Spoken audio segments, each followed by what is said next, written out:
Très drôle. Le président Macron dénonce la méthode employée par les États-Unis pour l'enlèvement du président Nicolás Maduro.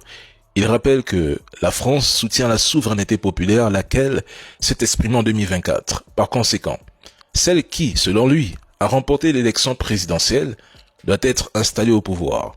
S'il insiste là-dessus, c'est aussi parce que Donald Trump a préféré écarter l'opposition officielle pour conclure des accords, des deals avec des proches de Maduro, les mêmes que le gouvernement américain qualifie pourtant de narcotrafiquants.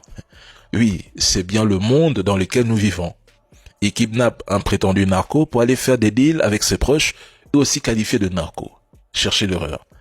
Pourquoi alors enlever Maduro? Les événements d'hier ont prouvé aux yeux du monde que le droit international n'existe plus, que la démocratie est devenue un leurre et que seul le rapport de force, seul le rapport de puissance fait désormais loi. À ceux qui continuent de se poser des questions sur l'arrestation de Maduro, faut arrêter.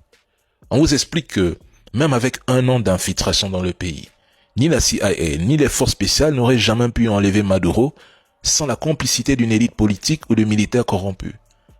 Tout ce que vous avez vu hier n'est qu'un film, un scénario que seuls les trolls consomment parce qu'ils ne comprennent absolument rien. Ils réagissent à l'émotion alors que pour comprendre la géopolitique, faut être lucide. Ce n'était pas une opération réussie hier. C'est une opération de communication. C'était une mise en scène. Des radars et systèmes de défense désactivés, mais c'est de la comédie. La Delta Force n'entre pas par hasard dans une capitale hostile comme Caracas avec une telle facilité. C'est impossible. Si les Américains entrent quelque part, c'est que tout a déjà été verrouillé, négocié, truqué ou vendu.